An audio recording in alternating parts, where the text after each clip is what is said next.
I want to make you feel really bad about feeling good, and I want you to feel really good about feeling bad. And the third thing is I do sort of believe in karma, and I do sort of believe that good things come to those who wait.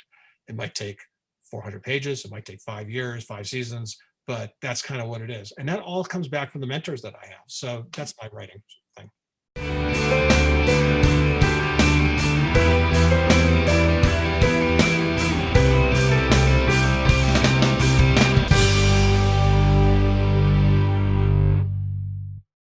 Welcome to Book Reporter Talks To, where today's guest is Scott Shepherd, and we're going to be talking about his latest book, The Last Commandment, the first in a series featuring Austen Grant, a Scotland Yard novel, which is a Book Reporter Betson selection.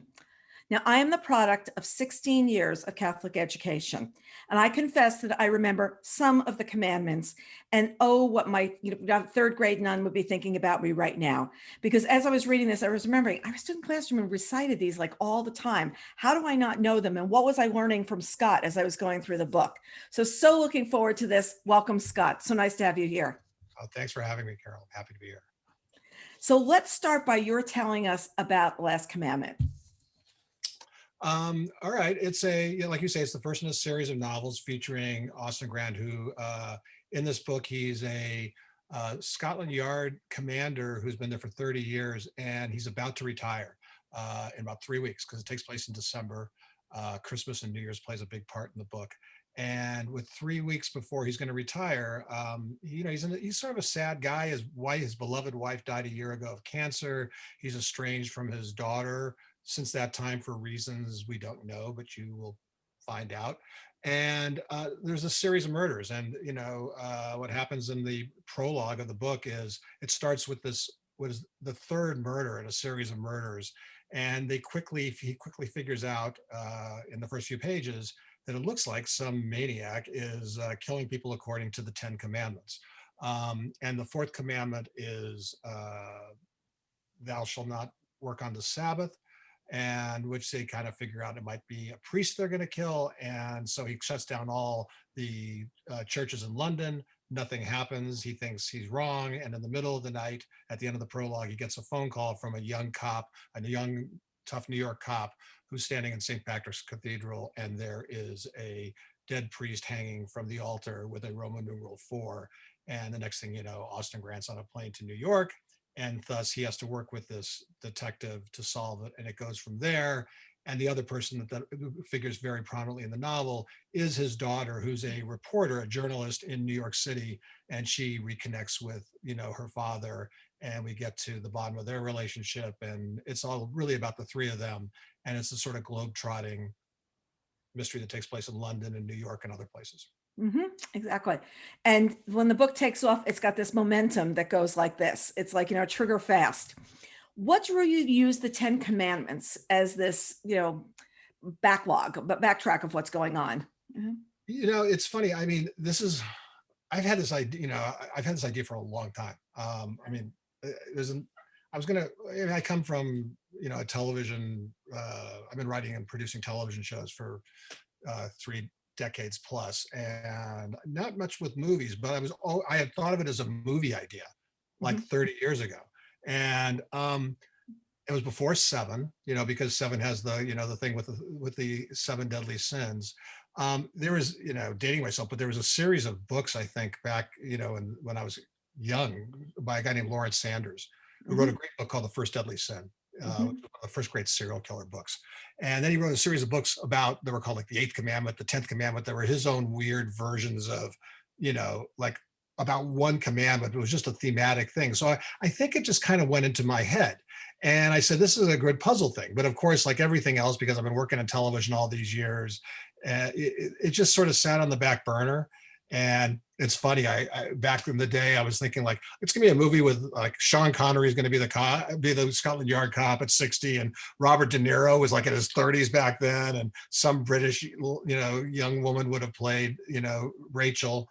And then it just sat. So today, if we ever turn it into a TV series, it'll be like, now it's going to be Colin Firth and Hugh Grant, and and then it'll be like, the other two are, it's sort of like John Krasinski and Emily Blunt. So it's literally just sort of sat there. When I finally decided to sit down and do it, I just sort of had this idea of having what I kind of all I had in my head was I had what I just pitched you and told you what the start of the book was. I had that idea and I did know who did it. And that was basically it. And then I started writing it. And which just went on from there. You know, Austin Grant is the Scotland Yard detective who's close to retirement. So tell us about him and tell us why you wanted to have it at this point in his life. He's close to retirement. You told us a little bit about him up front, but why did that have to figure in, like for like where the series is going to go going forward? So what I thought of, I mean, I guess I always thought it'd be a series of books, but I kind of, to me, it's like again, what has always come from when I read a first one, a novel or certainly on the TV series I do, one of the things we talk about is why now? Like, why are we starting here? And I thought it would be an interesting thing to start at a transition in life. I mean, the given thing, because I really, at the end of the day, it's got a fun puzzle and it's a page turner, I think, and it's got nice twists and turns, but it starts and ends with character. And I really only care about the emotion of what goes on between him and these other two people. And I thought by loading him up, in grief because of his life, he had a wonderful marriage. And then to start that this case basically comes when he's just going, I'm done. I kind of feel like he was at the point where, like, what Al Pacino says in Godfather 3? One of the only things I remember about that movie that's good is that just when I want to get out, they pull me back in. And so he's just about to get out and he gets pulled back into this. And then the idea was that, I always kind of had the idea that the title would be The Last Commandment because it was his last commandment and it goes through the 10 commandments. And then I kind of had an idea where I wanted to take him after that. And what's been great is, I just finished and turned in the sequel to it, which takes place 6 months later. And he's no longer working for Scotland Yard. So we're gonna have to figure out what to call it because it can't be a Scotland Yard Austin Grant novel. It's a formerly of Scotland Yard, Austin Grant novel. And then it would just run off page. Detective. Exactly. Yeah, the ex-detective. Well, and in fact, he's not a detective in the second one. I'm about to start the third one, which he will become something like that, which is 2 years from now, people can see that. So funny. But the clock is ticking down. So he at the same time is watching the clock, not only about the murder, but he's watching it kicking down to his retirement. Like, how many more days do I have to do this? Whatever. It opens in London and then we briskly move to New York. What made you decide, I mean, it's a Scotland Yard detective. What made you decide to power the story like over there? Well, I mean, part of it is a sense of place is always really important. And I mean, I was born in New York, but I mean, I've been in California my entire life. But my wife and I spent a lot of time in New York. We met in New York 30 years ago. I was doing a TV show, The Equalizer. I lived there for 3 or 4 years. So, I mean, I love New York and I know it pretty well. And then, starting when I first thought of this idea 30 years ago, I'd never been to London, but I loved London, just reading about it as a writer. It's just a writer's place, right? It's like my favorite city in the world. I mean, I kind of go, if I was going to live anywhere else, even with the weather, I would go to London. And then we went to London. The nice thing is, I guess, because I waited to write the book, we went to London. The first time we went to London was literally 2001. It was the week before 9/11. And we had this wonderful time. I had friends in London. We've been back probably 6 or 7 times since. And I just love the city. So by the time I sat down to write it, I knew it pretty well.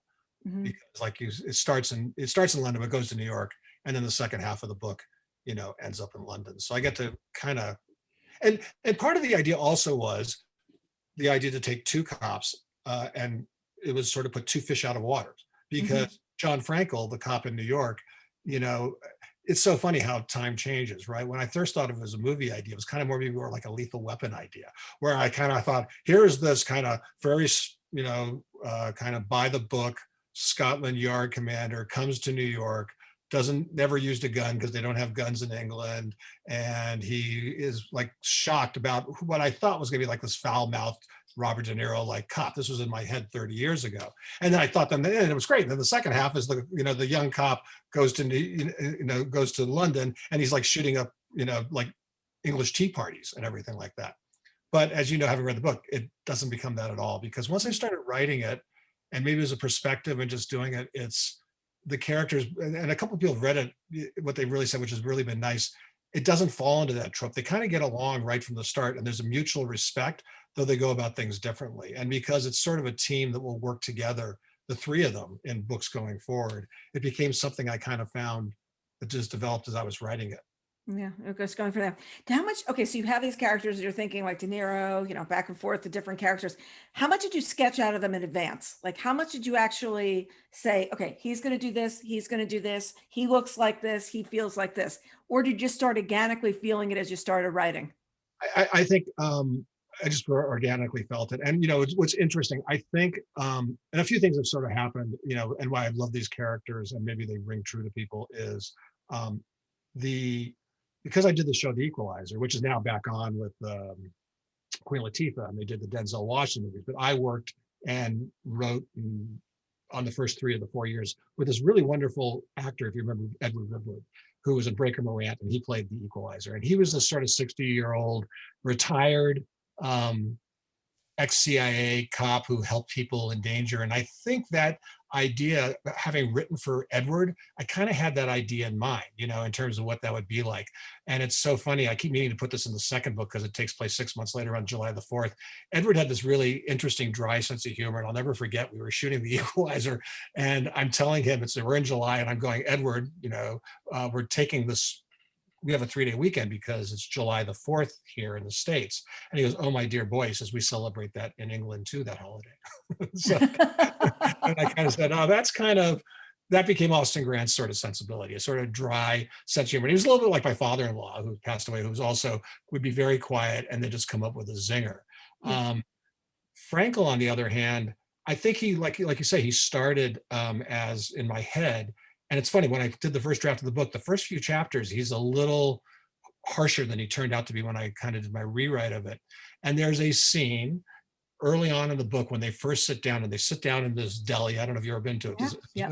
Yeah. The Astro Deli at the corner of 55th and 6th, which we lived, my wife and I, the first year we were married, we lived in a one-bedroom, a studio apartment, no, a one-bedroom apartment in the building above that. And we used to like be able to call down and get chocolate milkshakes all the time. That's where Frankel's love for chocolate milkshakes comes, because we'd always go like, I want a chocolate milkshake at 11 o'clock at night. They would bring it upstairs. So they sit down in there, and there's that scene really early on where he notices Austin Grant's looking at Frankel, and he notices he's wearing a wedding ring. And he says, are you married? He says, oh no, my wife left me 2 years ago. She ran away with the super. He goes, why do you still have it on? He goes through this story about like how he just was thinking like, I keep meaning to take it off, but I talked to a shrink about it. But when I do, that means I'm over and I can't bring myself to do it. I don't want to get rid of it. And he basically says, like, I guess I'm just waiting for the right person to come along and then I'll take it off. And that so informed me who he was and made him a little more gentle and emotional and a little bit broken himself. Mhm. And Rachel Grant, who is, Austin's estranged daughter, is also broken in her own way. And the whole idea was putting these three broken people together. And the idea is that this case will allow them to hopefully heal some of those wounds. Mhm. But they Yeah. have a lot of other things. Yeah, you feel that way. You feel that way. You feel their sadness, you feel their grief, and you feel they're coming together. And you definitely feel, they're in a different place by the time they move. How about plotting? How much of that did you do up front? Did you actually have a sheet of this is how this is going to happen, a complete outline, or was it, I'm just going to start writing this story? I just, no, yeah, I just kind of started writing. I mean, the good thing is what I had is I had the 10 Commandments, Mhm. right? And so, okay, so I go from the priest, I won't give away any more, except for the fact that, okay, what's the fifth commandment? I'm going, okay, so this is what the fifth commandment is. And I'm kind of going, okay, so what, the killer's going to kill somebody that has something to do with that. What's that? And so by having that guideline of going through, I was able to kind of like just keep inventing because I knew where it ended. Like I said, Mhm. in this case, I knew where I was going to finish it. And it was just getting to that point. So I just kind of used that. And I had a couple other, um, things I'm writing towards. It's just like I've now written 4 novels. I wrote 2 novels, before this, like 3 or 4 or 5 years ago. One was a noir horror novel. It did pretty well. And then an apocalyptic Western. Even though I've read thousands of murder mysteries and thrillers, I was always going to wait to go do this. And I've written none of them. The first two are sort of based on weird scripts that I did. But in this case, I just wrote it with no outline. Now in Mhm. television, I've been writing outlines for years, but I kind of felt the first draft was like there's just this outline that developed. Yeah, it's like we're just going to go from there. And I love the way the characters are moving around the city during the holidays, or you try to move them because they're stuck in traffic all the time. Exactly. And course. it's Yeah. something I remember so well. I mean, Yeah. every time you did this, I was like, oh my gosh, I remember trying to like practically blowing a gasket on like Ninth Avenue, trying to get home at night. And so why the holiday timing? What made that the tie-in? Because it just worked so well on so many different levels. The hustle and bustle is going around these people in the city, and they've got a mission that's going this way. Well, I think part of it is, the holidays, Christmas is like such an interesting people. It's beloved, but it's also sometimes the most torturous sort of time of the year. Uh, it's can be like the loneliest time of the year, and it also has just added a literally a gleam and glimmer to everything. And the fact, look, I always kind of knew it was going to go through these 3 weeks, and yeah, the only thing I kind of knew is it was going to probably go to New Year's. That's what it was. I mean, the given is, I mean, look, if I've read thousands of these kinds of books and watched these things, and I'm kind of going, it's sort of like what Chekhov's gun. If you put the gun there, you're going to use the gun. If I say you're going to retire in 3 weeks and you start the plot, you got to figure this is probably going to go for 3 weeks and it's going to end there. You don't know how, but that's kind of the fun, right? And then to me, it just gave me all this window dressing. And there's things, as you say, it's like getting stuck in traffic. There's romantic walks, on the streets of New York in the middle of the night, with the Christmas decorations. There's, rides on the London Eye in the snow. I've been posting pictures on Instagram of this stuff. I'm a real sap, real. I just like stuff. I want to get to the emotional core of things, and you know, it just allowed me to do that. And Mhm, they're the most romantic cities in the world. And mhm. as the book series continues, they're going to go to different places like that. There are writers who have been so successful doing that. I mean, Ian Fleming did it obviously with the James Bond books. Robert Ludlum did it with his gallivanting things. Daniel Silva does it in his books with Gabrielle Allon. It's sort of like the places become sort of a wish fulfillment. My wife was saying to me, she says, can they really afford to go to all these places? I say, if that's the question you're asking, you're not kind of go. That's not the whole idea. Is like, let's go to the places where you can check in and sort of check yourself and get lost for a little while, because there's all these horrible things happening and we got to deal with that. Yeah, and it was really funny because he's at the London Hotel. Our office used to be on 54th and 7th. So you were in our hood. Like we Right. understood like where all these places were that you were talking Exactly. about. And then he gets kicked out of the London because he doesn't have a reservation over the holidays, all Right. these like little pieces. And you also have these little nuggets like the halal guys that have carts set up on 53rd and 6th. And you've got all these little details that if you've been to the city, or even if you haven't been to the city, it's a way to actually feel the city coming to life around you. And I loved everything from the milkshakes to like, just what all these people are doing because it brought me back. And it also made me think about these mobile carts, like since the pandemic. There was this one that was on the garage. We used to park on, I guess it was Broadway and 56th. And the guy, I swear, every time we pulled out of the garage to leave at night, he was putting that little truck, like the truck was pulling up to take his little cart away. I'm like, every single night we're backing up and doing this. But you think about these people now, because those are the little people that made the city what it is. And what's happened to all those people when there's no one there coming over to have the sandwich, to have like the falafel or whatever. Yeah. Well, it's funny. I mean, it's kind of like a long time ago. Somebody, and I tell writers that I work with in television. I teach also. I tell the students that I teach. It's kind of you write what you know, but then put it in and then put it in a place that is larger than life. But then you can get to that. I'm a huge Springsteen fan. I mean, seen him 300 times, and we traveled to go see him and everything like that. And in fact, there's even some of that in the book, where they go to New Jersey and Bruce shows up. But what happened is like one night years ago, we went to a show at Madison Square Garden and got out at 12 o'clock, and some friends we went with in New York, we walked up towards, we were staying in Midtown. And he said, there's this place that serves like, it was that falafel, it was the halal place. Right. And he says chicken and rice. And we had it. And it was just crazy. And we're sitting at 2 o'clock in the morning. And I literally remember sitting next to like a couple who were in NYU sweatshirts. And that was 15 years ago. But when Yeah. I wanted to put Grant and, to me, if Grant and Frankel are going to have a talk about the case, put it somewhere that and it rings true. Mhm. The thing that the other thing, going back to the characters for a second, what I kind of realized and why I do love these characters and I feel like I can write about them, because plotting's easy for me, is that Grant, retiring in his 60s, is his perspective's a little bit on life where I'm at these days. I mean, I can kind of look at, this is where I kind of think of things. And then and my wife Holly and I have been married for 35 years. We spent like 5 days apart. Is Rachel and Frankel are sort of have a relationship between the two of them and the way they are is that perspective of like when we met 35 years ago. And Mhm. so I'm able to kind of like take my entire life and put it into, but I'm saying I don't know any serial killers or I don't think who are killing according to the 10 commandments, but it gives me a place to kind of sort of like make it ring true. And that's why people like the characters, I think. Well, you have to know that Springsteen's playing they're doing his big Central Park concert in August, like they're Yeah, bringing they're back still the city. deciding whether he's doing it or not, though. Well, there's this really interesting thing that I was reading last night that is who is going to close the show? Paul Simon, who I'm the hugest fan of. You're the huge Springsteen fan. So Big Paul. between the two of us, who's closing the show? Paul, the New York boy, Springsteen, the guy who's doing the show in the city. I don't know. We'll see. But it's No, I heard he's going to do. I think he's actually. Oh no, he's actually not doing his show that night. So that's why they think he's doing it. He hasn't committed. What he supposedly has committed to do is to do a duet with Patti Smith. So of course, what are they going to do? They're going to do "Because of the Night," right? So, because that's the song he wrote for her. right. You But know? it's just really funny because I was reading that the other night and I was like, I see people who could be on each side of the road with this one. Exactly. Yeah. Yeah. No, I wouldn't want to be either one of the managers as this is being negotiated. And they keep shutting it down. They keep going, the set list isn't done yet. And I'm like, the set list isn't done yet because these two are still haggling over what's going to happen. It's just very funny. Well, I was reading back my folded down pages because I fold down when I'm read. I would not be like part of your library, which we're going to talk about later. I wouldn't be allowed there.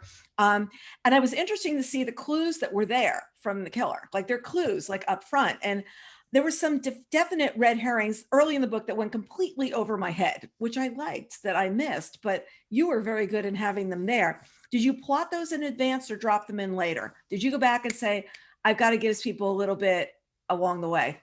Um, I don't think I did. I think pretty much everything just sort of, you know, they were there. I think. I mean, again, in this case, because I knew how it was going to end, I was kind of always conscious of that. I wanted to make sure I didn't give too much away. But I really believe, in thrillers, you have to play somewhat fair because what you want to do, in the perfect world, I always sort of said is if you have 10 people reading it, you want to fool maybe 8 or 9 of them, but you want 1 or 2 to figure it out. Like when I was a kid, and I know one of the reviews talked about the golden age of mysteries because there is a little bit of a plotting like that. The Ellery Queen books, right? Which is what I read when I was a kid. And Ellery Queen and the TV show that was great with Jim Hutton and David Wayne, Jim Hutton, Timothy Hutton's father. I was only found for 2 years, but he had this thing called the Challenge to the Reader that was in the books and they did on the TV show. In the books, you would get through these complicated murder mysteries. And then with about 40 pages to go, there'd be the Challenge to the Reader. He says, I just solved this, right? You can too. All the clues are there. And they were really complicated. And out of those first 10 books, I maybe solved 1 or 2. In the TV show, Ellery Queen would literally turn to the camera saying, I've got to figure it out. Do you? So I kind of feel like you have to have that stuff. The strange thing is like in the sequel, I just had an idea for how to start it. And I had no idea who did it, how they did it. And I didn't know until I was like halfway through the book, but people have read it sort of said it's pretty clever and it works. But I think that comes, Carol, from honestly, it's like having read thousands of these. I taught a course at Stanford when I was an undergraduate in the 70s, like 6 quarters in a row that I created on the detective novel before people were doing it anywhere in the country. And then working in television on the shows I worked on, I run writer's room, you're plotting. So it's like, I feel like plot is something, I always say structure is freedom. And, that's when you're plotting out a TV show or like the first book. But to me, I think I kind of have this guiding light that I just kind of know how to get there, and I just kind of count on that. So that's what. It's funny because I was hearing an author interviewed last week who never knows how it's going to end. And she said her editor will often call and say, you know how this is going to go, right? And she's not really, but we'll figure it out. Like I'm on my way to figuring it out. It was very, very funny. Well, to that end, I did a TV show. A friend of mine was running a show on that people really loved. It was only on for 1 season. It was a show called Reunion that we did on Fox, and one of my best friends created it.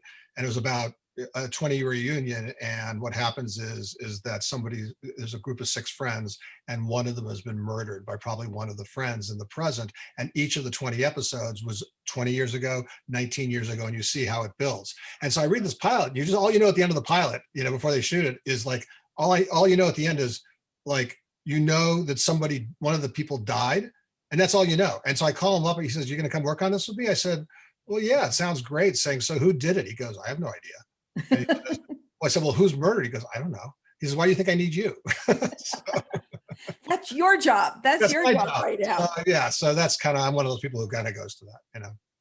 So the police have this love-hate relationship with the media. I mean, all police all over the world, no matter detective in London or whatever, they can help spread the info about a case to warn citizens.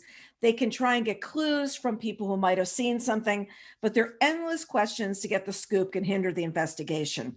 So here you've got a British journalist who really wants a scoop. He's like dying to get this. What was the choice in including him? Because he's actually going to like want to go across the pond. He's going to want to chase the story. Why him?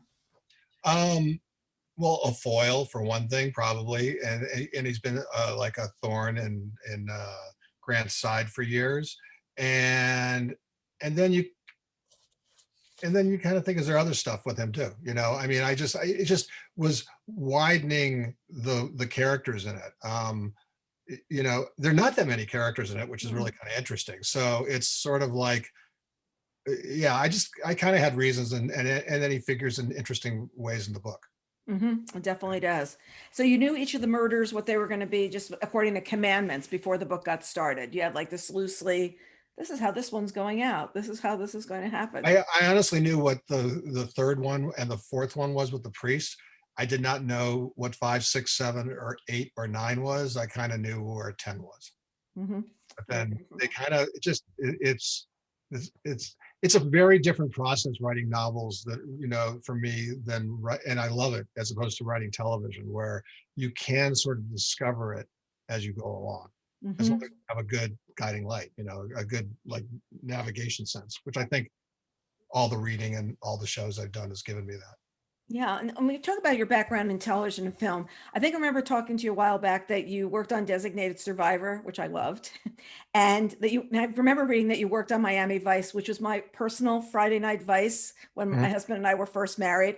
I can remember watching many an episode. At some point, he even had the white jacket like Don Johnson. I am so, in fact, he found it in the closet like a year ago. I'm like, oh I my have, God, just get rid of this. Let's like, you do not need that anymore. So those who aren't familiar with your work, what are some of the shows you worked on? You mentioned The Equalizer, you mentioned a few things.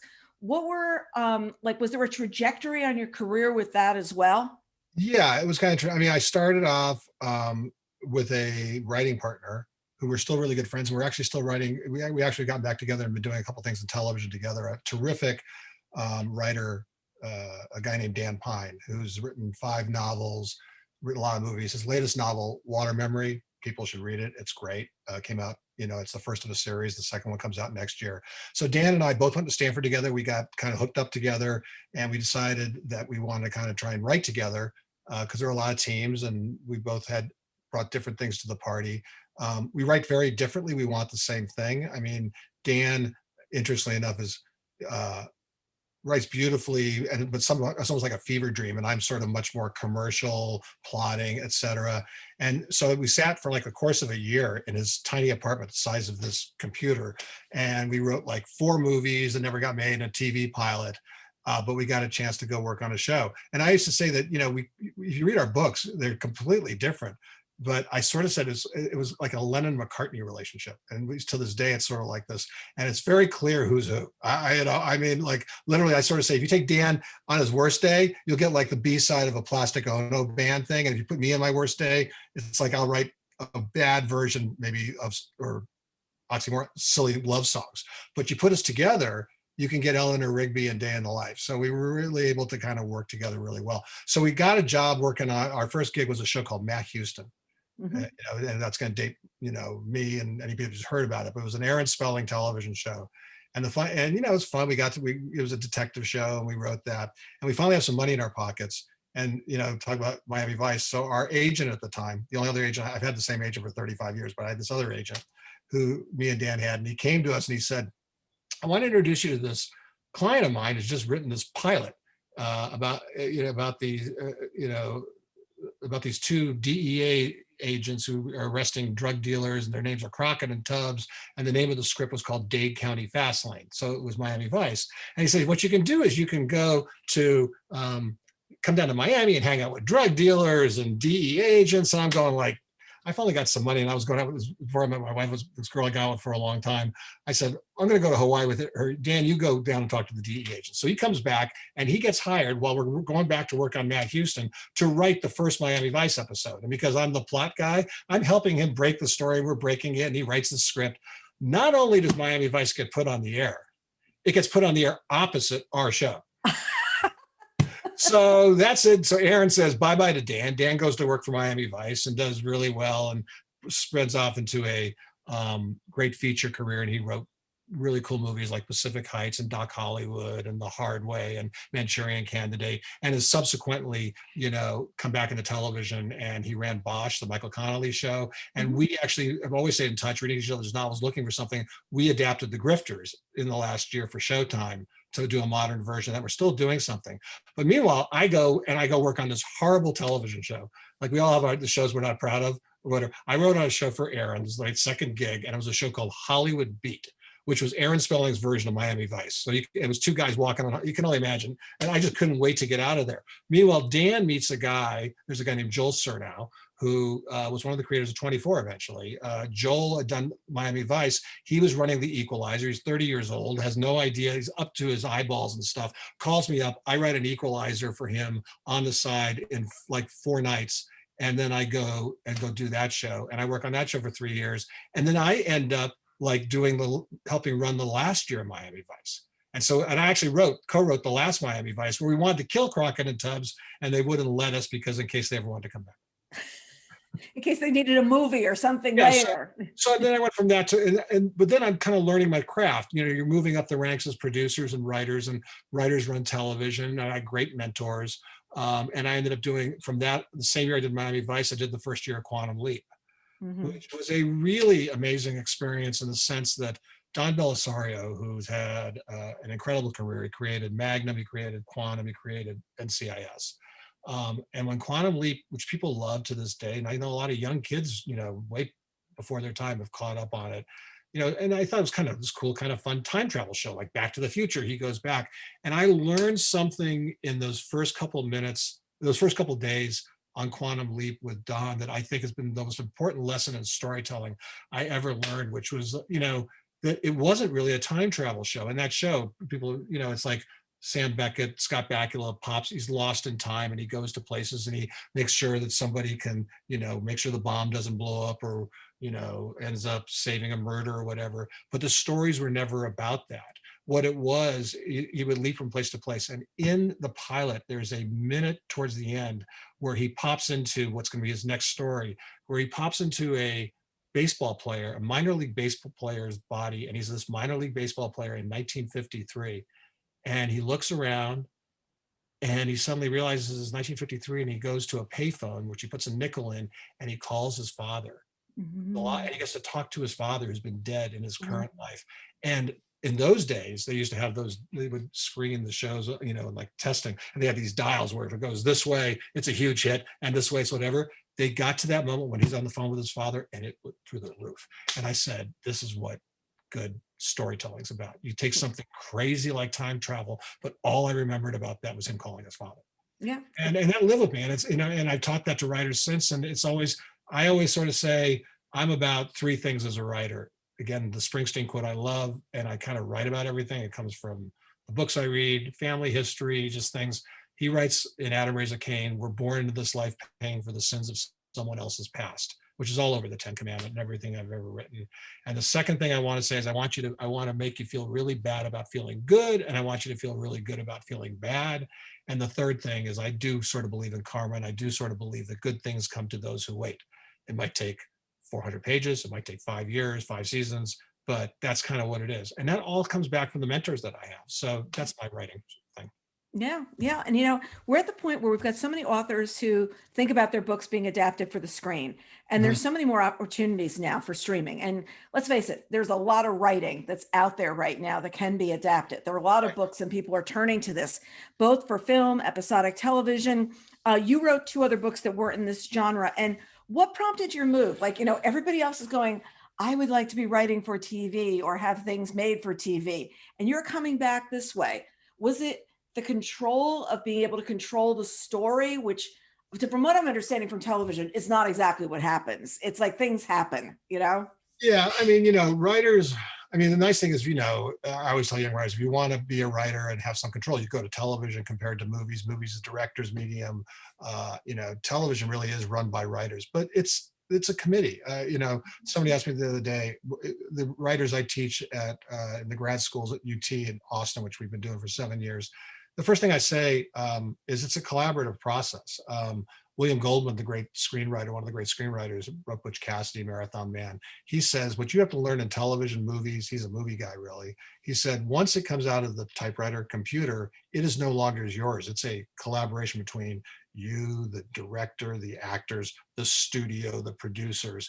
And, it just takes forever to get, like we have these writers' rooms now, which we didn't have when I started. Writers' rooms, that's what we've been teaching down in Texas, is replicating a writer's room. Put 10 writers around a room and try and come up with a plot. Put 10 people around a table and ask them, like, what about the movie they just saw, and get 10 opinions. So you can imagine trying to plot something, things get watered down, and then you finish something and you got to give it to your fellow producers, and you give it to the studio, and then you give it to the network. And that's just for the idea. Then it's the story. Then it's and it just, it's fine. And I've had a lot of success, and I enjoy, because I have all aspects. When you start running these shows, is what I started doing. You're creatively in charge of everything. But, I used to say there was the joke about studio executives, which was like, how many studio executives does it take to change a light bulb? And the answer was always going to be, to me, was, does it have to be a light bulb? And you're going, okay, I'm going like, at one point, yeah, when the studio executive would say to me, can the light bulb talk? I go, oh, well, that's kind of interesting. I'll talk to you, because at least you're acknowledging that it's a light bulb, right? So what had happened is, over the years, I started, I got the good fortune of working with some really great novelists, adapting things. I mean, I did The Dead Zone with Stephen King, and we did Haven for 6 years, which was based on a Stephen King novella or novel he wrote for Hard Case Crime. I became friends. Harlan Coben and I were introduced to each other because he had an idea, and we've been friends for the last 15 years. And we did a project together. One of the things, him being from New Jersey, shared Spring Street lover. He writes about it like I do. So I got to know Harlan. And then when we were doing, and for somebody who didn't love writing outlines, I always wanted to write novels. I just, didn't know the path. And when I was a young guy to do it, I started writing outlines for the Harlan Coben project. Was the first time. This was like 15 years ago.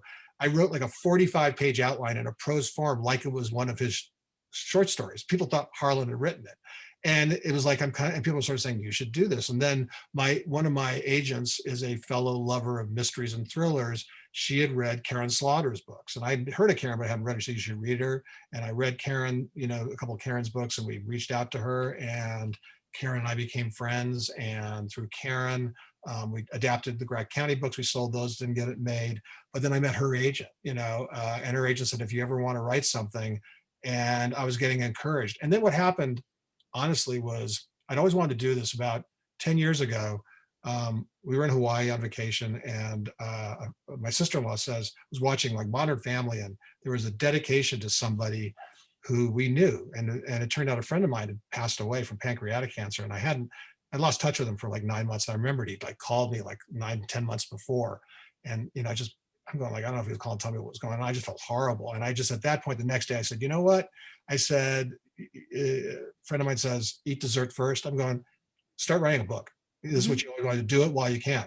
And because it's something you want to do for yourself. And the great thing is, yeah, I've had luckily, the luck to have, I've now written 4 novels, and this is the Last Commandment, the third, and the sequel is the fourth. They've all been published, and I've been lucky to have that, and I also know if I hadn't had the love of mysteries, I think the background of telling stories for 30 years in television, I wouldn't have been able to do this 30, 40 years ago. Part of me goes like, why wasn't I doing this a long time ago?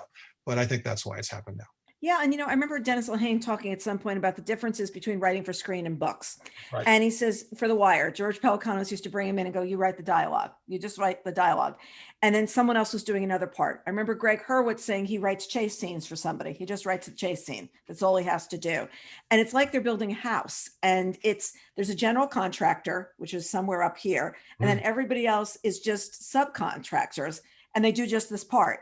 Like for The Deuce, it was, you write the female parts for Megan Abbott, because we know we can't write those girls. We can't write the prostitutes. It's not going to work. So when writing a novel, you have all the parts. And is that like a good analysis of it? Is like, you've got all the parts, whereas before, even when you're running the writer's room, it's like some people knew how to do things better, and you can do that part and I'll do this part.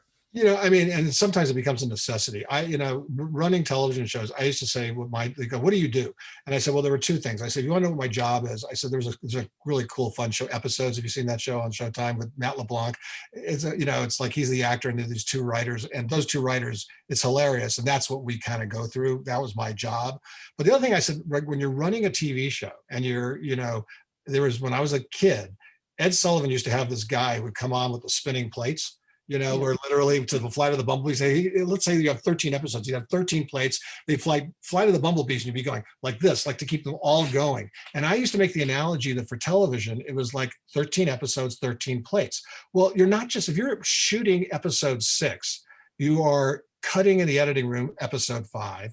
On 4, you're putting the music, and 3, you're dubbing it, and 2, it's getting ready to go on the air. But then also number 7, you're prepping to shoot, and number 8, you're coming up with a script, and number 9 with the story. And you have to be able, with the drop of a hat, to go, number 9, you got to do this number, and then you do some of it, but you have to assign people to do that. And then you get into this, because I said it's like an unreal situation. It's like literally trying to, produce a movie every 8 days. You get into this crunch to where you get to exactly what you were talking about. You almost have to be like a manager of a baseball team. You go, okay, you 2 people have to write this script. You write the first 2 acts, you write the next 2 acts, or you write this character line. And, it's a craft. That is really a craft. I loved it. I love still doing it when I do it, but it didn't feel like you're a complete writer. And, and the other thing I also realized, I sort of said to me, I've said this to a couple of people over the years, a lot of people. I've said, if I was ever going to write my autobiography about television, I would have said, it's not a radio show. Mm-hmm. And then when I started writing books, I went, oh, wait a sec. It is a radio show.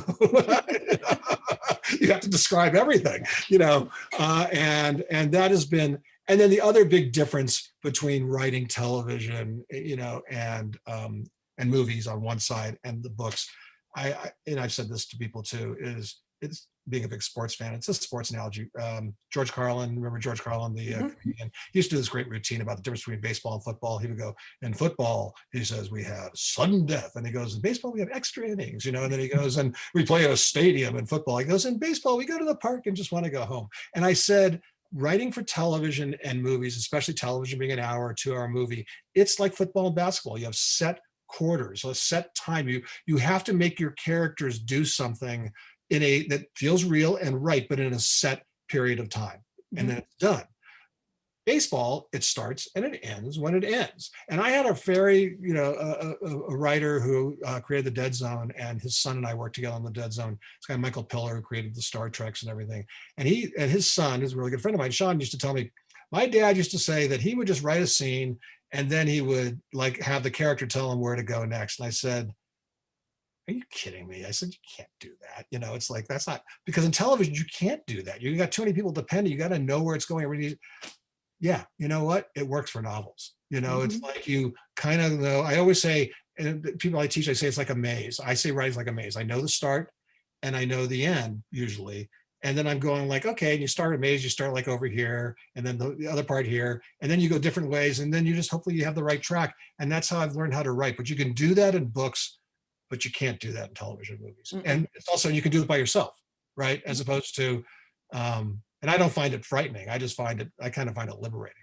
Well, it's like I was reading about Mayor of Huertan, and it was like, there was a scene that they shot where somebody was dead, but then he had to come back alive and have this amazing scene with the actress. And it's, right. It's just the way it goes like that. I remember Anthony Zeiger is a friend, and he was talking about CSI, and you're juggling all the shows like at the same time, and you have like no free time. There are like 2 weeks a year that you're not doing something, because there's always something going on as well. And you're worrying about it all the time of, oh, we're on this episode and here over there. Very interesting. Well, but like you say, Mayor of Eastwood, that show, right? Which was, it's so good. And what I've also told people too, the really good television, which is why it's a writer's medium when it really works. The really good shows are written by 1 or 2 guys, mm-hmm. one or two people. They're not like 10, they're not, staff's great. This is what you need to do. But, I forget what his name is, but the guy from Pennsylvania he wrote every single episode. Mm-hmm. And there's a voice, and there's a consistency. and then the thing is partnering up, and they're really great producers and executives to work with who believe in your vision. And if you can get that support, then that's as close as you'll approximate to getting to a novel. And that's what's so great. Great television now is great. When, like you watch Succession, which is really fun. Well, that guy, runs that's his vision, Mhm. and to me, that didn't exist, when I first started for years and years. That's something that's one of the great things about streaming and all Mhm. that. We can actually watch TV shows like they're novels, right? You Yeah, know, you just watch like, roll from one episode to the other. Sure, you can watch it every week, but I always like to clump them all together. I will say that you had these other challenges this year because of COVID. Like some actors and actresses were not traveling. So they right. had to be written out of the scene. And what are they doing? And how are you going to carry that on? It's just been a very, very interesting. Well, we always So, have to deal with it. We dealt with that with Edward Woodward when I was about to go get married the third year of the show. And then Edward has a heart attack, right? And he's the single lead of the show. And me and this guy Coleman Luck, they say, well, we got to keep the show on the air. We're going like, it's called The Equalizer. It's with him, and they're going, well, and literally I'm going like, so we came up with this idea where Edward was kidnapped, right? And then we brought in two of his old buddies. It was Robert Mitchum and this guy Richard Jordan, is a good actor, but Robert Mitchum came in, and they went looking for him, and we spent 3 weeks filming it. And by the time after 3 weeks, he was able to come back and work like 10 minutes, and we had Edward being pulled out of an ambulance going like this, right? And then we had to do 6 more episodes, and Edward had like literally like these restrictions to where he could only work like 1 day a week. So we couldn't afford Robert Mitchum, but we had Richard Jordan, right? So we had Richard Jordan around. And what we would do is the way the show would work is Edward would get hired, the McCall, Edward would get hired by somebody and he would go, hi, this is my friend Richard Jordan. He's going to help you. I'll be back to kill the guy in the fourth act, and that's kind of what it was. And it was all because he had a heart attack, and he So, couldn't go. Yeah, there's one they were doing, they were FaceTiming. It was just like really, really funny. And everybody's always on the phone. Like if it all fails that they can't be there, they'll just do something else. It's very, very funny. yeah. So if you had to pick plot, character development, dialogue, is there one that you really, oh, I'm going to really get into this the most, or can they really be broken down? Like, is there one thing that you say, my favorite is just developing character, or my favorite is God working on that plot, or the dialogue? Dialogue, for me is hard. I just kind of like just blurt it out and what it sort of sounds like. People seem to like it, but that's really hard for me. Like I say, plotting is pretty simple. I don't do outlines. Basically, I just keep trying to kind of twist and turn it. But I realize, and maybe it's like that story I told you about the quantum leap thing, and I want you to feel bad about feeling good. I keep going like, how can I make you feel something you don't expect it? Mhm. And one of the nice things, my agent, who's the big mystery thriller, she once said to me, one of the things she really liked that I could do, she says, you're able to kind of take me down a road and then in one line emotionally kind of turn it on me. Mhm. Going, that's what I want. I had somebody who's read the second book the other day, and she wrote to me, she says on the same page, it's equally heartbreaking, and heartwarming. I'm going, great. I mean, I'm such a softie, but so to me, I don't, I try to work hard to make it look easy, but that's kind of what I do. And, um, someday when we start talking to people who've read the book, I think you and I've had a couple conversations about it since what the book's about. It's about the emotion of the characters, and it's a fun ride. But at the Mhm. end of the day, that's all that's important to me because the Mhm. rest of it is window dressing. It's really, we're going to just get back to these people. Do you think about these books being adapted? Like, did you think about that as you were writing, saying, oh, yeah, I could see this happening, da da da? Yeah, I mean, I think, well, the thought was with The Last Commandment, it's certainly epic enough that in this day and age of 6 to 10 episode streaming, that I think me and my reps have talked about at some point turning it into a TV series where each book would be like a season of a television show. Mhm.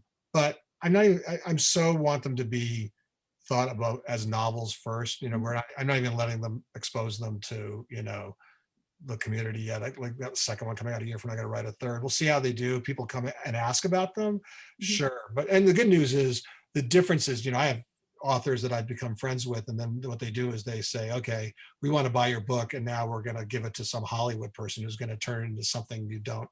Well, the good news is I might not be the young hot writer in television, but it's going to be hard for them to say, we're going to buy your book and get somebody else to do it. I'm going like, I did this for 30 years. I know how, I'm still doing it. I know how to do it. I'll bring some other people in because you can't do it alone. And I got lots of friends who are cool writers that we do it with. But yeah, but I'm in no rush to go do it. I want them to be accepted for being fun novels that people can just enjoy like you did. Yeah, yeah, and it's just going to go down that path. Last night we were talking to Jean Hamp Korlitz. My book group was talking to her, and her Oh, book was adapted for HBO. And she says she huge hit. just couldn't wait to see how it ended. She said because that's not my ending. She's so she was writing on Facebook one night. And she goes, "Can't wait to see who the killer is." And she Yeah. guessed wrong because they adapted I, the idea of the show. It wasn't the book, you yeah, know. no, yeah, no, yeah. Well, she was probably not happy with that. I wasn't happy with that ending of that either. I liked a lot of it, and then, but anyway, It's uh, funny. yeah, It's but like, yeah, but here's a book that nobody knew about, but I hear a new book's great. There's, Yeah, new book. The plot is great. That's what we were talking about yeah, last night. yeah, I'm Yeah, actually reading it, so I have it sitting here. yeah, that's what we were talking about last night, and it was fun because my book group, who knew the ending, like who guessed it and who didn't. We had a really good conversation, just based on did you know where this was going to go. Right. You also teach television writing at the University of Texas, and what's that right? Like among your students, can you spot talent? Like, can you say you've got it, or just from where they are at the beginning and end of the season or the year? Yeah, we can. I mean, so there's a woman and one of my closest friends, and she's a great writer. She's a teacher too. This woman, Cindy McCreary, who's written a bunch of, rom-coms and Disney movies, but she's always taught. And she moved from LA to Texas about 8, 9 years ago and asked me maybe I want to do a lecture. And I'd always had another idea because I started writing in my class when I was in college. I started writing these skits when I was doing the detective novel. And I had this idea to do a class where I said, what if we did a class where we had a pilot her and I would write a pilot. And then for the last 7 years, we didn't do it during COVID. So we didn't do this last year, but the previous 7 years, every fall, every Tuesday morning, I'd get on a plane, fly to Austin, I'd teach for 3 hours and I come back. Wow. And but it was 12 students. It's one of the best grad schools in the country. And we made it a writer's room to where we literally taught them how to collaborate. And the 12 students would write the next 12 episodes of a season. And so they learned how to kind of work out. So they had one foot up coming to Hollywood. And then we always sort of thought like, hey, maybe we could sell it. We never got one made, but we got a development deal at NBC to do one. We sold a bunch of pilots, and it led to me and Cindy, because I said good things come to those who wait. We've written 20 scripts that we've gotten paid for in pilots to do this in this relationship, and I've never been paid a dime except for some airplane flights. I did it because I had great mentors, and I believe about passing that on. Mhm. And I love working with young writers, and most of them would end up coming out here. And one of the things I'll never forget, we had one really kind of brilliant writer, a guy came who'd gotten into USC grad school, UCLA, Texas, AFI, and NYU. And he came down to see us. And what Cindy, I was giving the pitch why you should come to Texas. And then Cindy made it very simple. She said, look, you're going to end up in LA probably doing this at some point anyway. Why don't you come here and learn how to write and learn how to experience life, right? And he did, and he came there and he did really well. And I have to say, most of these kids come out here. I keep in touch with a lot of them, and half of those kids who came out here are working on television shows. Right. And I don't know, whatever little we taught them, but they were smart to begin with. But you can see, who's kind of working and who does it. And yeah, but it's been really worthwhile. Yeah. Now you've had a storied Hollywood history. Your great grandfather, if I've got that right, was Louis B. Mayer. If I Yeah. correct, am I Mhm. correct? Yeah. So I guess it could be said you really grew up in the film business. You really Yeah. were there, like the whole time. What was it like growing up in a world where, like, there was stardom around you all the time? Yeah. Well, it was like John Forsythe, it was in Dynasty, was Uncle John. He just would like come by the house, I mean, it was weird. Like Paul Newman and you know, Marlon Brando would like walk into my kitchen. I'm going, oh yeah, it's those guys. I mean, because my dad, I was from this Hollywood family so I'm fourth generation. My father, was a guy he died about 5, 6 years ago, was a guy named Richard Shepard, Dick Shepard, who was, did everything from, he started MCA in the 50s, which was a agency, and then became a producer at 31, produced movies like Breakfast at Tiffany's. And then started CMA, and then ran Warner Brothers, and got The Exorcist made and everything like that, and then ran studios. So there was him, and then his my on my and my mother's on my mother's side, where the other part of it was, her father was a guy named William Getz, who was a really famous producer. He started 20th Century Fox. He ran Universal, made a movie like Sayonara, and he died when I was 13. But he's the most influential person in my life. I saw him every day of my life. I was the first boy in the family. There's my mother and my aunt, so I was the first boy. And it's just like everything I know that I am, I kind of attribute to being like him. And then his father-in-law, my grandmother, my maternal grandmother's, was Louis B. Mayer. And so it was just like all these people, but I didn't really have a concept, honestly, Carol, of who these people were. I mean, like Frank Sinatra was literally one of my grandfather's best friends. He gave the eulogy at my grandfather's funeral in the late 60s was given by Frank Sinatra and Danny Kaye. And I just knew Uncle Frank. And the story I like tell, like in terms of the how oblivious I was, because go, what does your father do? He's a producer. What's a producer? I still don't know, and I've been one for like on and off for 30 years, but I had no idea what he did. And I went to a World Series baseball game with my father, my grandfather, Bill Getz, his best friend, who sort of became a subsequent grandfather after that, a guy named Artie Deutsch, whose claim to fame was that he was the heir to the Sears Roebuck fortune.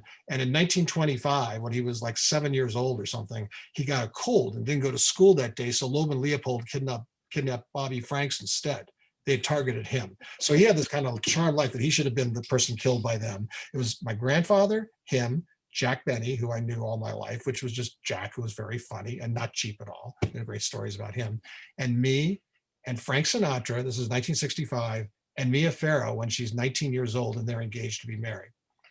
And I get home from the baseball game, and my grandmother says to me, she goes, "So how was the World Series?" And I go, "God, it was like great. It's just like, you sit there, it was like amazing. Like people come over and take your picture all day long, And I just like had no clue. I had no clue. When my grandfather died, we went and spent a couple of weeks at Uncle Frank's house in Palm Springs. I'd fly on a plane with him playing backgammon to go pick up some people. I just knew he was this guy who was in the movies and he sang songs. And then it turns out, according to like the Kitty Kelly book, and I kind of knew, he supposedly romanced my grandmother because she was this great entertainer. She was a widow. And then supposedly he asked her to marry him. And then he gave her a bracelet and asked her to marry him. And my grandmother said, "I can't marry you, Frank. You're nothing but a gangster." So that was the end of Uncle Frank. And then, then I'm in college years later, and I'm listening to Frank Sinatra music and watch these movies where I started to get educated about Hollywood films and records and I'm going, oh yeah, I probably should have paid more attention, So I kind of had this sort of, I wanted to be a writer because I always read stories, but I had like weird things. I literally had the fascination. People were asking me the other day where this came from. I grew up with like Roald Dahl used to tell me bedtime stories. Wow. Now, Wow. at the time, I'm like 7 or 8 years old. I only know he's the guy who wrote Charlie and the Chocolate Factory and James and the Giant Peach. It wasn't until years later that I realized he wrote all those great things like Lamb to the Slaughter and South of the, all those great horror stories. But he would tell, I used to tell that he would tell a story to me about like, he says, "Once upon a time, there was a little boy named Scott who swallowed an octopus. He goes, and then the octopus laid eggs in his stomach." And you go, "Good night." And you walk out and I go like, wait a sec, and I'd be alternately like scared out of my mind going, what's growing in my stomach? But going, that's kind of a mystery. What is that? So that, sort of started, but I didn't know who that was, and I started reading, Hardy Boy mystery. My paternal grandmother used to bring me Hardy Boy mysteries. And she would come from Kansas City twice a year. And she'd bring me 2 Hardy Boy books. I'm like 7 or 8 years old. And I devoured them, but I would get to the end of them and there'd be on that last page would be like, and then Frank and Joe next week would be in the case of the old mill. And I go, ooh, like it was the start of reading serialized all these books. Yeah. And it went from there to like Ross McDonald, and Stephen King. And this is just what ended up happening. And I kind of wanted to be a writer because, Hollywood, nepotism and all those things, I wanted to be accepted on my own terms. It's like the first 10 years of my career, I'm just, some people knew who my family was. I'm going, I want to be accepted for who I am and what I do, and yeah, we met a few people who, because everybody knows somebody somewhere, they read a script and they liked it and they gave us a shot. But I also knew I would only succeed as long as what was on the written page. Now, that's where my family's from. But my family has a very twisted history and stuff like that. And it's what's, I guess the perspective I take from it is like my great grandfather. The last little story I would tell you lots of stories, but the interesting story, which kind of sums up where my persona and writing comes from. So my great grandfather wanted my grandfather in the 40s. LB Mayer wanted William Getz to take over MGM in the 40s. And my grandfather told his daughter, his wife, Edie, said, I can't take that job because the first person I'd have to fire would be your father because he's incompetent by this time. So then like 1952 rolls around and my grandfather, Bill Getz, and Dory Sherry throw a fundraiser for Adlai Stevenson when he's running against Eisenhower. And they were pretty staunch Democrats. Well, my great grandfather was like right of Attila the Hun. You know, I mean, it's like he loved Eisenhower, and he found it was publicly embarrassing that his son-in-law, you know, was like throwing, and he demanded to my grandmother that he, you know, get publicly apologize. And my grandmother said to her father, who she loved dearly, she says, Papa, she goes, if you're asking me to choose between, you know, you and my husband, you're going to lose every time. They never talk to each other again. Wow. 4 years later, I'm born. 4 or 5 years later, I'm born. I was born in New York. We moved out here pretty quickly. But my mother, who had been forbidden to see her grandfather, who she was close to, is with my dad, and they're pushing me in the pram, like from the Pierre, like by the plaza. And who comes out of the plaza but my great grandfather? And my mother sees him, and she hasn't seen him in 6 years, and she's pushing his first great grandchild. And she goes, Papa. And he walks right by her and never says a word. Wow.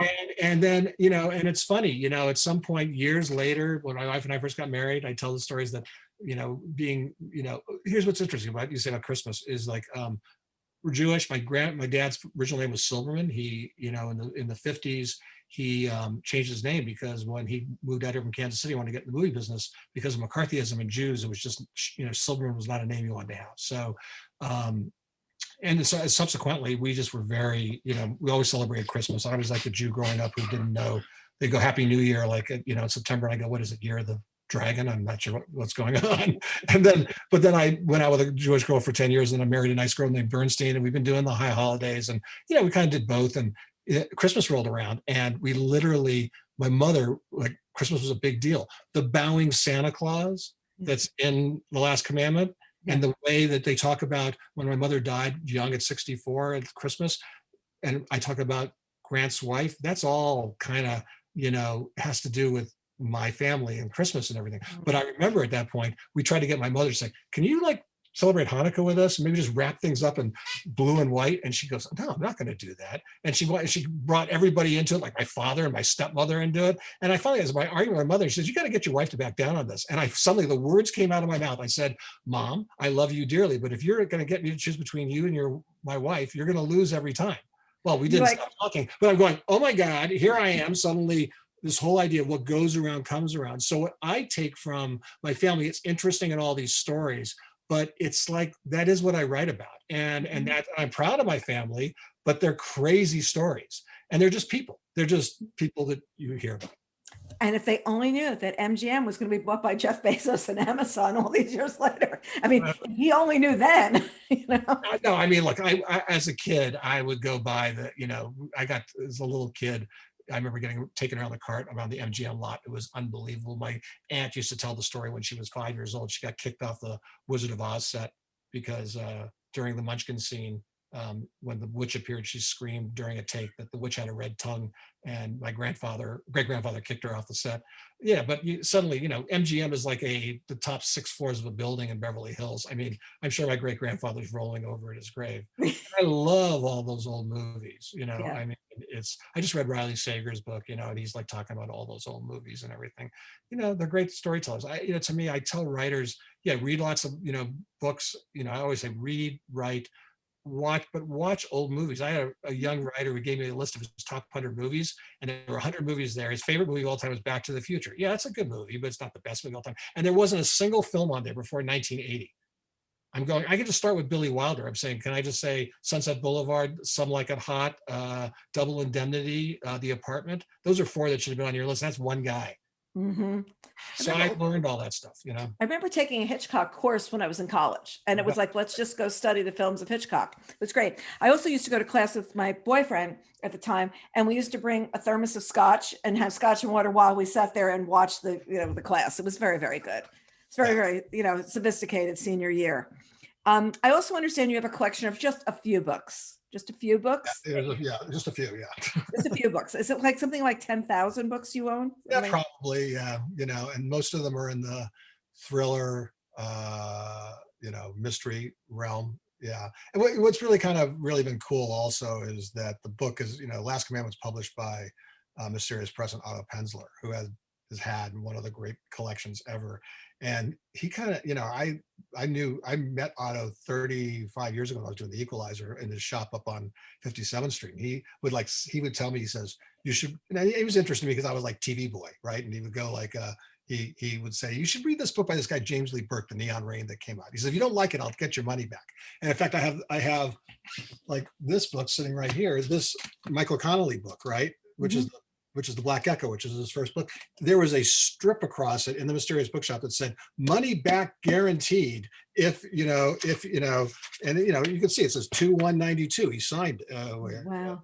yeah, 2192. And Wow. they said money back if you guarantee it. And I just started collecting these things. And I probably have like 80 or 90 of these writers, that are in that realm where I've collected first editions, certainly contemporary writers from like the last 30, 40 years, like Ross McDonald is one of my heroes. I have most of those. Like every once in a while, I want to treat myself to something, to celebrate something, I'll go back and get number 4, 3, 2, because they get more expensive. But yeah, I love doing that. And what I've been doing, I've been posting on Instagram. And because to me, what's been really wonderful is and you know this better than anybody, the mystery thriller community of writers has Mhm. been so generous and so supportive, and everybody has everybody's backs and wants people to succeed. So my favorite thing is to be able to do, just sort of say, hey, yeah, I love that you read my book. Read this book. So, I mean, that's what's so great about what you do. I mean, thank you. My wife thanks you very much now because there are more books coming in this house because of what you've been pushing that I wouldn't have known about. Yeah, they're just sitting there like, yeah, here we go. Here we go. This is what's going on. It's funny because Otto still doesn't know quite what I do. Right. He goes, you do this thing. And I was like, I'll just keep doing my thing. You just keep sending the books. It's really okay. I'll still Yeah. do my thing.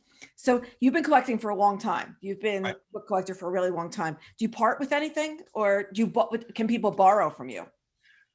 No, is the Yeah, answer. probably not. I mean, well, here's what I would do for a long time. I mean, my wife calls me now. It's very disorganized. I mean, now like this pile here, there's like about 100 books here. These are just in the to read column, and there's some over here. And then like they're double stacked, and it's like here's Don Winslow's books. I'm looking at Don Winslow. Here's Kate Atkinson. Here's Daniel Silva. Here's Robert Crace. They're not alphabetical, but they're all in places, and I know where they all are. And she used Okay. to call me like Shrevey, like in Diner, like Daniel Stern in Diner with the record collection. She calls me Shrevey because I know where everything is. It's like organized chaos, right? But the first editions, I kind of don't give to people. But what I generally did, I was like, like these authors' favorite person because I'm always behind. Like Connolly, for some reason, I'm caught up. But like Daniel Silva, I discovered him like 10 years ago. And I think I'm 5. I think I've read the first 17 and I'm 5 behind. So generally, by the time I would get to a book, the paperback was out. So I'd buy the first edition, put it on the shelf, and I'd buy the paperback and I'd read the paperback. And then I would literally, then give those to people. I'm not a huge, I don't know how you feel. I think it's great. You can get ebooks and everything like that. I like the tactile thing of having Right. a book in my Right. hand. So, we kind of get, through with the, uh, some of the paperbacks go, but Right. I like, we haven't talked about it. Like one day, what am I going to do with all of them? I mean, it's like somebody wants to buy the entire collection, hopefully, as opposed to, I don't know. We don't have Pick it up kids. in the library. There could just be a library. It'll It be the could be a lot. library, the Scott Shepherd Library. It's You can Scott keep Shepherd in your Library. home. Yeah, exactly. Yeah. But you Yeah. can't borrow. You could just come here and read. That's it. Well, You have if to I'm wear not around, gloves. I don't care, whatever happens to them, it's, but it's funny. I do go back to them every once in a Mhm. while. And what's really been cool is now I've been, over the starting with the books I wrote, a few years ago, and meeting people like Harlan and Karen and my friend Michael Carita and Paul Wilson and those guys who I've met through Hollywood and trying to do things together. What's really kind of cool is these people I collect now, they sign my books and they're friends, and Yeah. it's like been a really great thing. And I've been doing a few of these, events we're doing with fellow mystery writers. And it's such a kick. I'm going, I don't want to talk about me. Let me talk about you. Tell me what you do. It's like, I'm so impressed. You've written 20 of these? Like, how? Those are some of the really fun conversations that are happening. And over the last year doing this on Zoom, I remember my son Greg said to me today, like, do you remember when we came home and like we just like Harlan Coben, let's just get Harlan and we'll do Zoom. And was the first Zoom was with Harlan. But now we've been able to put so many interesting pairings together too, that I'm watching, like I'll go out and watch something at Poison Pen or Mysterious or whatever. And you'll just see really interesting pairings that are happening in the room that I probably could have not have attended all of these events. I could have done all these things, but now I'm getting to experience Well, them. too, I mean, first of all, I mean, Wendy Walker, who you put me together with, Mhm. has been so gracious and so great. We had this great conversation a couple of weeks ago, and now we're doing an Instagram live thing in a couple of days, which is great. And we're going to do more things together. And she's also been just, luckily she likes the book, but I mean, at the same time is that it's just been great, and then it's just, you find, the similarities and differences in terms of what you're doing, Mhm. and to me, like, writers are my favorite people. Mhm. They're, Yeah.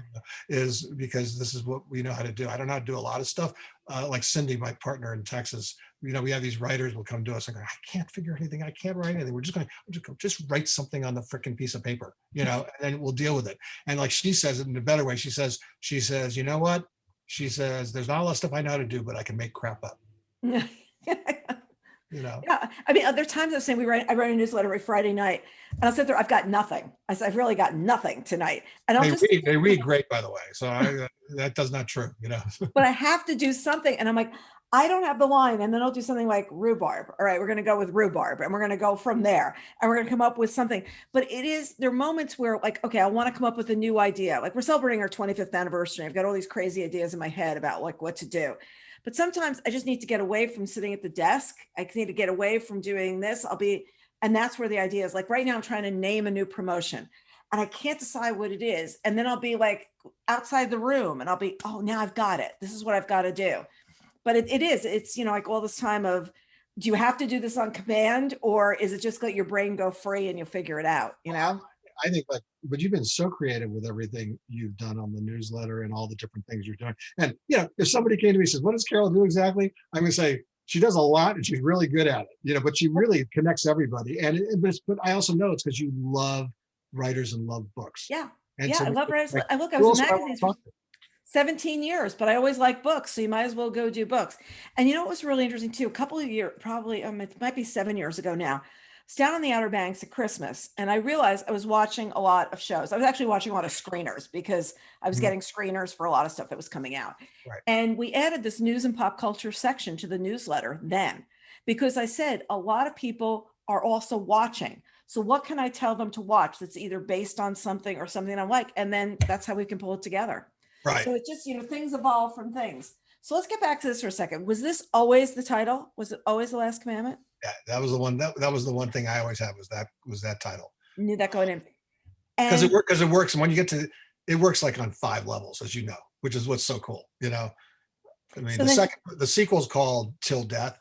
And that just came into my head one day, and I just kind of like it because it's sort of till death do us part, because it has to do with some of that. mhm.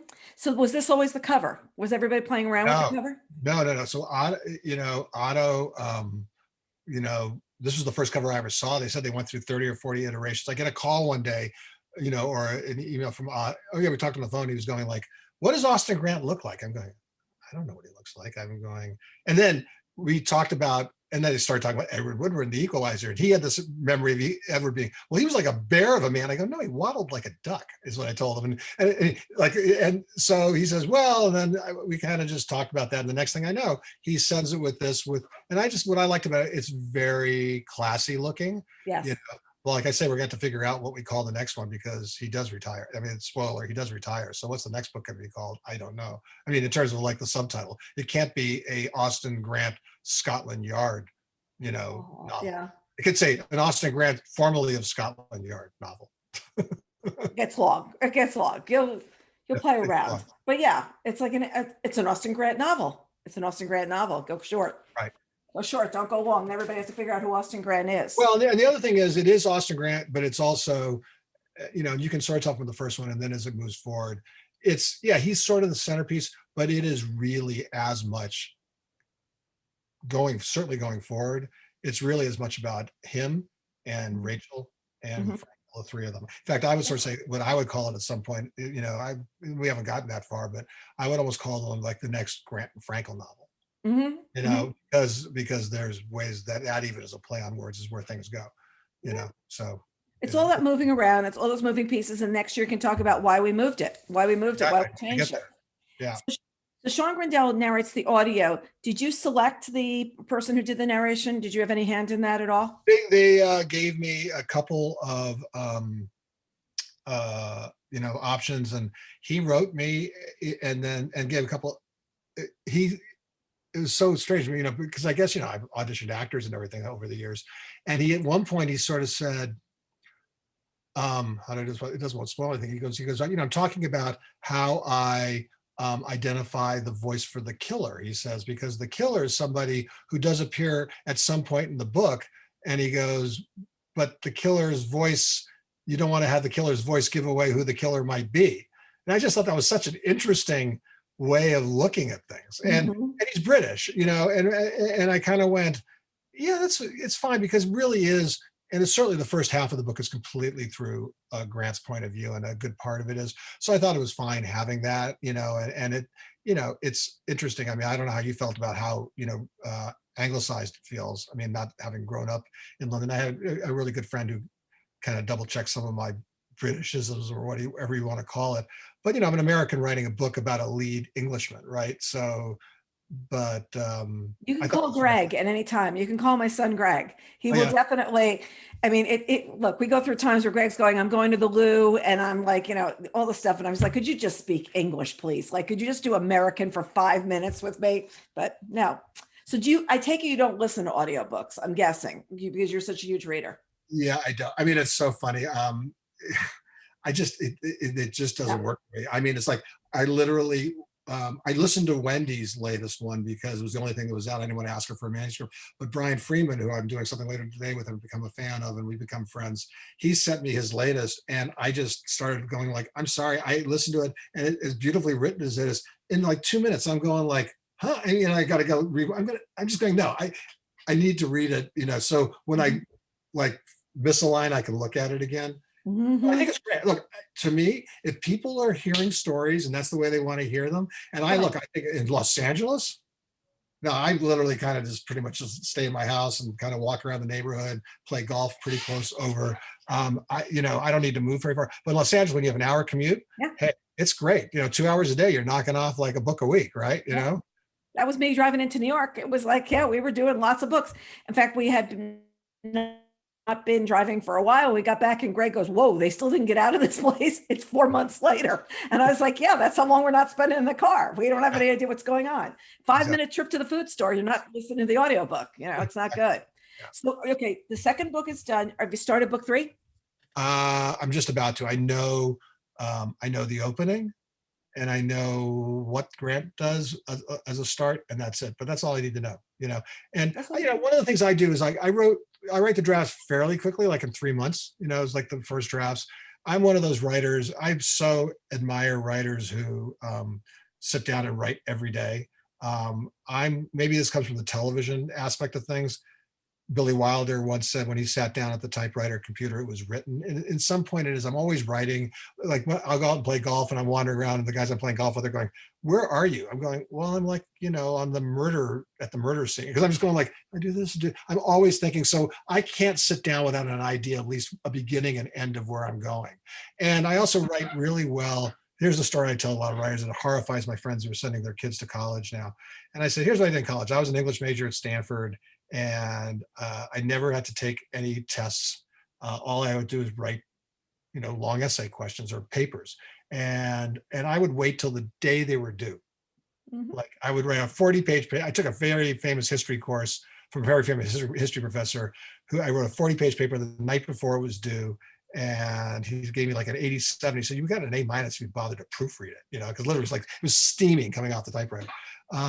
And I couldn't wait to get out of school because two things. One, I've been teaching, so I kind of go, who wants to be on the other end of it? But more than anything, I said, I can't wait to get out of college because I will never, ever, ever have to do this writing with a gun to my head ever again. Yeah. It's all I've been doing for the last 3 or 4 decades. And whereas, like, my wife will tell you, when we first got married, I would get a little crazy when I couldn't figure something out. It never happens anymore. I think the one thing I've had is enough confidence that I'll figure it out. Because if I can't, Mhm. then you're going down the wrong tree. And Yeah. my first instinct's usually the right one. Yeah, and remember when we were going to college, there were no computers. I mean, you were typing that paper to get it in. Yeah, yeah, yeah. If you were No, making, I used to do that cut with the scissors and tape and yep. then reel it back in, but it'd be like at the other end of the apartment, and I'd be reeling in just before the thing was due because yeah, it was the 11th hour. It was When we were never. starting off in television, our friend Ann Hamilton, who was a really good writer, she worked on 30 something and Party of Five and shows. She had Dan and I would go to her house. He got to college with her, and she had an IBM Selectric self-correcting typewriter, and it was like the greatest thing in the world because you didn't have to use whiteout or do that. One of my roommates had that, and it was always, "Can I borrow that tonight? I'm going to need it the whole night." And Yes, we I had, we had the understand. first, we had these Epson computers. We were like the first writers with computers. Dan and I were doing Matt Houston, and remember the writer, the computers with the floppy disks and the whole thing. And, but I still do some stuff by hand. I mean, it's like, when I'm trying to put down some thoughts, like what I'm going to write that day, I scribble stuff down. Like I'm going, what are you going to write about today? And I write like 10 words. I find and sometimes with dialogue, if I get stuck, I'll just start writing and writing till my hand hurts and just, if I can read it and then I can kind of put it in there. Mhm. There's something about that. It's like, again, a tactile thing. It's like an emotional thing. It's funny. I've been teaching writing. I've never taken a writing course ever. I just think I kind of really believe you write from your soul and your heart and you just write. And I remember starting to read the first 5 pages of, was it Blink? Is that the Malcolm Gladwell book? Mhm. Yes. And it's the thing about the urn. It talks about how your brain, and I started to literally have like a panic attack going, I do not want to know how my brain works because then when it doesn't work, I won't be able to do this. So I never finished that. I Not mean, going there's, to finish there's that. some mysteries you want to keep unsolved.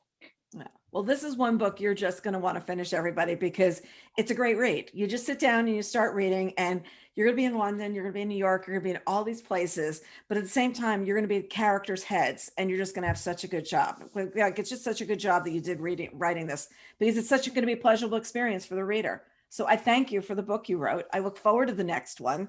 Like, just keep going, just keep going. I'm going to, and thank you for, having me here and being such a, fan of everything. So it's great. Thank Yeah. you. So thanks for joining us, Okay. and everybody else, look forward to seeing you next time on Book Reporter Talks Too. Thanks, everybody.